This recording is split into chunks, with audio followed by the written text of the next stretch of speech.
പറയാൻ മിനിസ്റ്ററുടെ പ്രസ്താവന അതൊരു പാനിക് ക്രിയേറ്റ് ചെയ്യും. കാരണം അവിടെ കടുവകൾ കൂടുതലുണ്ടെന്നും ജനങ്ങൾ കൂടുതൽ പരിഭ്രാന്തമുള്ള കാരണം വരികയാണ്. അങ്ങനെ പറയുന്നത് കാരണം ഇതൊരു ലിമിറ്റഡ് അല്ല, ഒരു ആനിമലും അല്ല. ഇവൻ ഒരു സെൻസസിൽ നമുക്ക് വ്യക്തമായിട്ട് കണക്ക് ജോഗ്രഫിക്കൽ ബോർഡർ എടുക്കാൻ പറ്റില്ല. ഞാൻ പറഞ്ഞതേ, ഞാൻ പാനിക്കാക്കാൻ വേണ്ടി പറഞ്ഞതല്ല, ഞാനത് പിന്നെയും നോക്കിയതാണ്. അതാണിത് മൂന്നും കൂടെ ചേർത്ത് നോക്കുമ്പോൾ 398 അങ്ങനെ എന്തോ ആണ് ഒരു ഫിഗർ, ഇത്രയും ടോട്ടൽ കടുവ ഉണ്ട്. അതിൽ അവസാനത്തെ കണക്കിൽ വെച്ച് 80 കടുവ മുത്തങ്ങായിലുണ്ടായി. ഇതെല്ലാം എസ്റ്റിമേഷനാണ്, ഞാനത് സമ്മതിക്കുന്നു. പ്രോപ്പർ ക്യാമറ ട്രാപ്പും പല രീതിയിലുള്ള പറഞ്ഞു തരുന്നത് എസ്റ്റിമേഷൻ വെച്ച് ടോട്ടൽ സ്ക്വയർ കിലോമീറ്റേഴ്സുമായിട്ട് ഡിവൈഡ് ചെയ്യുമ്പോഴാണ് ഇതുണ്ട്. എന്താണേലും അവിടെ ടെറിട്ടറി പാനിക് ചെയ്യുന്ന പറയുമ്പോൾ ഈ ടെറിട്ടറിക്ക് വേണ്ടി ഫൈറ്റിൽ കുറേ ചാവും. അത് ഓട്ടോമാറ്റിക്കായിട്ട് 50% ചത്തിയത്ത് പോകും എന്നുള്ളതാണ് ഒരു കണക്ക്. അതകത്ത് തന്നെ സംഭവിക്കുന്നത്. എന്നാലും കുറച്ച് പുറത്തിറങ്ങി വരുന്നത്. അതുകൊണ്ടാണ് മറ്റ് മേഖലയേക്കാൾ കൂടുതലായി വയനാട്ടിൽ ടൈഗർ അറ്റാക്ക് ഉണ്ടാകും.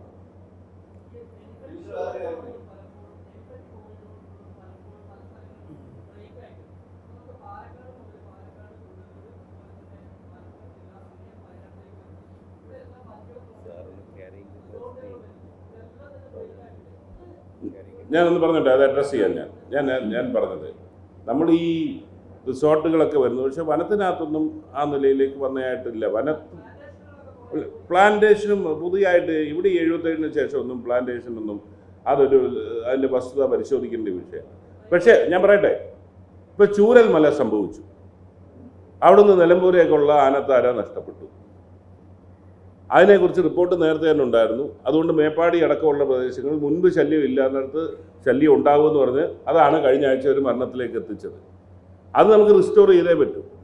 പിന്നെ അതിരമ്പള്ളിയിലെ പറയുമ്പോൾ 2020 വരെ അവിടെ ആനയുടെ സാന്നിധ്യമില്ലായിരുന്നു, മരണങ്ങളില്ലായിരുന്നു. 2020-ന് ശേഷം എന്തുകൊണ്ടാണ് സംഭവിച്ചതെന്ന് ചോദിച്ചാൽ നമ്മളിപ്പോൾ അനുമാനിക്കുകയാണ്. 2018-ലെ വെള്ളപ്പൊക്കത്തിന് ശേഷമുണ്ടായ ടെറൈനിലുണ്ടായിരിക്കുന്ന മാറ്റവും വനത്തിനകത്തുണ്ടായിരിക്കുന്ന സവിശേഷത വെച്ച് ഇതെല്ലാം റിസ്റ്റോർ ചെയ്യാൻ എങ്ങനെ പഠിക്കുമെന്നുള്ളതൂടെ നമ്മുടെ ഈ ടോട്ടൽ പാക്കേജിനകത്തുണ്ടാകും.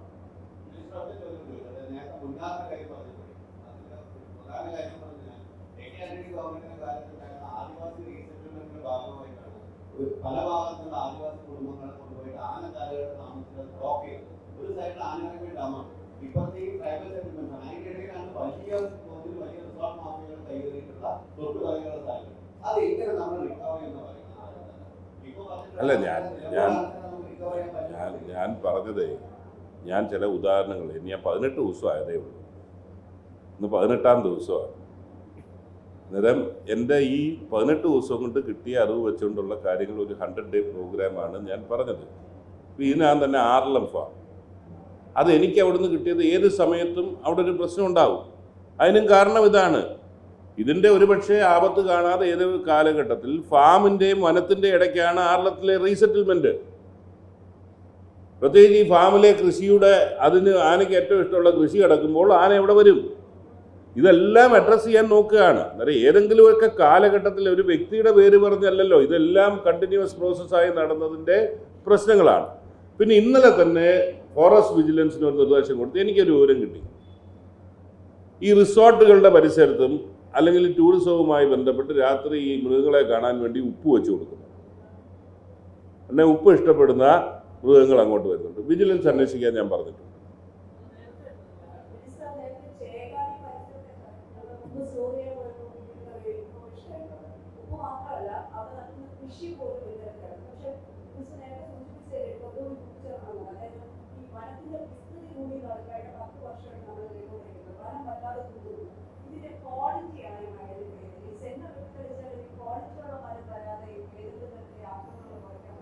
തീർച്ചയായിട്ടും അതല്ല, ഇൻവേസീവ് സ്പീഷീസിനെ ഒഴിവാക്കുന്നതിന് പലതരത്തിലുള്ള പ്രോഗ്രാംസാണ്. ഇപ്പം സെന്നയുടെ കാര്യത്തിൽ തന്നെ അത് വലിയ പ്രശ്നമാണ്. ഒരെണ്ണം കുഴിച്ചെടുക്കുന്നതിൻ്റെ വേരോടെ പിഴുതെടുത്താൽ മാത്രമേ അത് അവസാനിക്കുന്നുള്ളൂ. ഇതൊക്കെ വനത്തിനകത്താണ് ചെയ്യേണ്ടതെന്ന് പറയുന്നത്. ഒരു മരം പിഴുതണമെങ്കിൽ എത്ര ദിവസം എടുക്കും എന്നൊക്കെ ഉള്ളതുണ്ട്. എന്നാൽ ഞങ്ങൾ അതുമായി ബന്ധപ്പെട്ട് ചില ഇതിനകം തന്നെ ഡിസ്കഷൻസ് നടത്തി. ഇത് കാർബൺ ക്രെഡിറ്റ്സുമായിട്ട് ബന്ധപ്പെടുത്തിയുള്ള നിലയിലേക്ക് പോലും റീപ്ലാന്റിങ്ങും ബാക്കി കാര്യങ്ങൾ കൊണ്ടുപോകാനൊക്കും. അതിൻ്റെ ഭാഗമായി ചില പ്രോഡക്ട്സ് ഉണ്ട്. ഇപ്പോൾ സെന്നയിൽ നിന്ന് ബയോചാർ എന്ന് പറയുന്ന ഒരു പ്രോഡക്റ്റ് ഉണ്ട്, അത് പൊടിച്ചെടുക്കുന്നത്. അത് ഈ ആദിവാസികൾക്ക് പ്രയോജനപ്പെടുന്ന നിലയിലേക്ക് അവരെ കൂടെ എൻഗേജ് ചെയ്ത്, ഇതെല്ലാം ടൈം കൺസ്യൂമിങ് ആണല്ലോ. അങ്ങനെ ഒരു പ്രോജക്റ്റ് നമ്മൾ ആലോചിച്ച് കഴിഞ്ഞാൽ അന്നേരം അതിൻ്റെ ബയോചാർ പ്രൊഡ്യൂസ് വന്നു കഴിഞ്ഞാൽ കാർബൺ ക്രെഡിറ്റ്സ് പോലും കിട്ടുന്ന ഒരു സാഹചര്യത്തിലേക്ക് നമുക്ക് കൊണ്ടുപോകാം. പക്ഷേ ഇപ്പോൾ ചെയ്തുകൊണ്ടിരിക്കുന്ന മുന്നോട്ട് പോവുക, ഇൻ ഫ്യൂച്ചർ ഈ കാര്യങ്ങൾ അഡ്രസ്സ് ചെയ്യുക, ഇത് മുറിച്ച് മാറ്റുന്ന വെച്ച് പുതിയ നല്ല ഇതൂടെ വെച്ച് കൊടുക്കുക എന്നുള്ളത് തന്നെയാണ് പോളിസി. അതായത് ഇത് 18 ദിവസത്തിൽ ഇതിൽ കൂടുതൽ എൻ്റെ അടുത്ത് ചോദിക്കില്ല.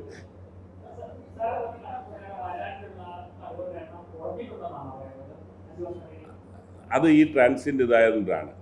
120 അതിൻ്റെ മുമ്പുള്ള കണക്ക്, പിന്നെ അത് 80 കുറഞ്ഞു. അത് ഇവരെല്ലാം പറഞ്ഞതുപോലെ അത് 3 ഫോറസ്റ്റായിട്ട് ചേർന്ന് കിടക്കുന്നതാണ്. അതുകൊണ്ട് ആ ടോട്ടൽ നമ്പർ എടുത്തത്. പിന്നെ ഒരു പക്ഷേ ശരിയായിരിക്കാം, ടെറിട്ടറിക്ക് വേണ്ടിയുള്ള ഫൈറ്റിൽ കുറേ ചത്തയായിരിക്കാം. ഇന്ന് ഏറ്റവും ഇത് കടുവകൾ ചാകുന്നത് തമ്മിലുള്ള ഫൈറ്റിലാണ്, ടെറിട്ടറിക്ക് വേണ്ടിയുള്ള ഫൈറ്റിലാണ്. അങ്ങനെ ആയിരിക്കാം.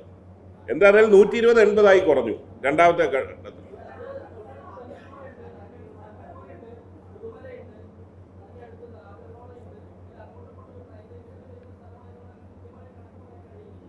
അല്ല, അതുകൊണ്ടാണ് ഞാൻ ടോട്ടൽ നമ്പർ എടുത്തത്.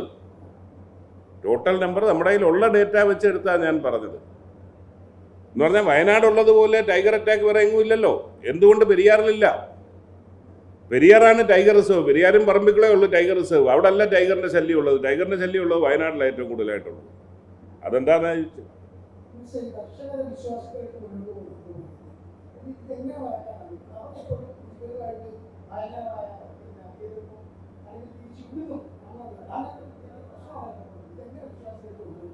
ഞങ്ങൾ 102 വന്നതിന് ഒരു വിസ്മയമല്ലയോ? അന്നേരം അത് വിസ്മയങ്ങൾ സംഭവിക്കും, ഒരു തർക്കവുമില്ല.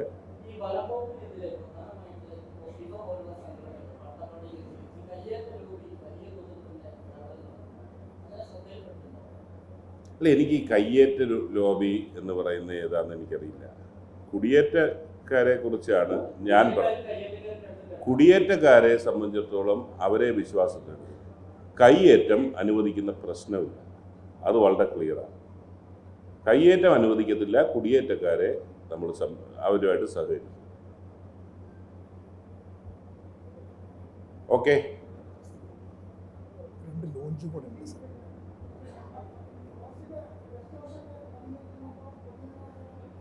ഇപ്പം അതിനല്ല പ്രാധാന്യം. ഇപ്പോൾ ഈ വിഷയത്തിൽ ഞാൻ പറയുകയാണ്, എനിക്ക് ഫോറസ്റ്റിൽ തന്നെ സോഷ്യൽ ഫോറസ്ട്രി ഉണ്ട്, ഇക്കോ ടൂറിസം ഉണ്ട്, കാഷ്യൂ ഇൻഡസ്ട്രി ഉണ്ട്, സ്കിൽ ഡെവലപ്മെൻ്റ് ഉണ്ട്. ഈ മാൻ ആനിമൽ കോൺഫ്ലിക്റ്റ് അല്ലാതെ കഴിഞ്ഞ 18 ദിവസവും ഞാൻ വേറെ ഒന്നും ചർച്ച ചെയ്തിട്ടില്ല. ബാക്കിയെല്ലാം ഇതിന് പുറകെ നമുക്ക് ചെയ്യാവുന്ന.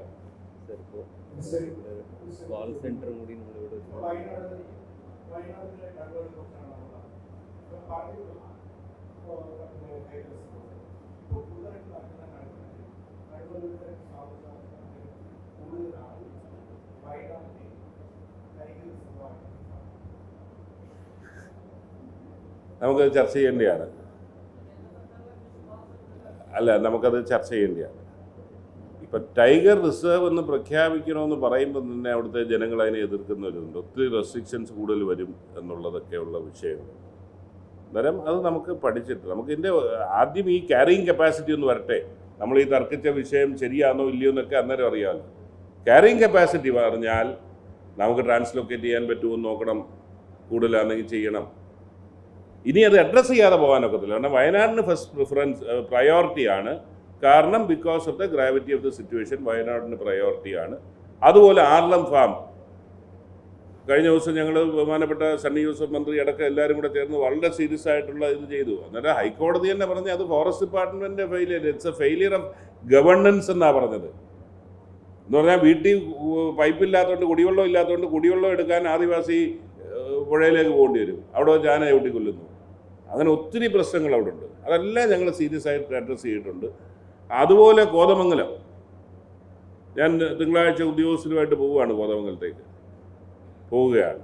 ഈ ഹൈ കോൺഫ്ലിക്റ്റ് സോൺസ് ഇപ്പോൾ ഇമ്മീഡിയറ്റ്ലി അഡ്രസ്സ് ചെയ്യുകയും ഒരു ടോട്ടൽ ഇൻ്റഗ്രേറ്റഡ്. ഞങ്ങളിപ്പോൾ സമയക്കുറവ് കാരണമാണ് ഒരു പുതിയ മോഡൽ എലിഫെൻസ് എന്നും പറഞ്ഞുകൊണ്ട് ആന എത്ര വിചാരിച്ചാലും മറികടക്കാൻ ഒക്കത്തില്ലെന്ന് വിശ്വസിക്കുന്ന ഒരു ഫെൻസ് ഉണ്ട്. അതടക്കം ഏറ്റവും ക്രിട്ടിക്കൽ ഏരിയാസിൽ ഇടുന്നതും ടോട്ടൽ ഒരു കേരളത്തിൻ്റെ പ്ലാൻ തയ്യാറാക്കിയിട്ട് ഇത് ചെയ്യുന്നതായിരിക്കും. പിന്നെ ഒരു കാര്യം കൂടെ ഞങ്ങൾ ചെയ്യുന്നത്, ഇതെല്ലാം ചെയ്യുമ്പോഴും കേരളത്തിൻ്റെ ബയോഡൈവേഴ്സിറ്റി ലോകത്തെ അറിയിക്കണമെന്നുണ്ട്.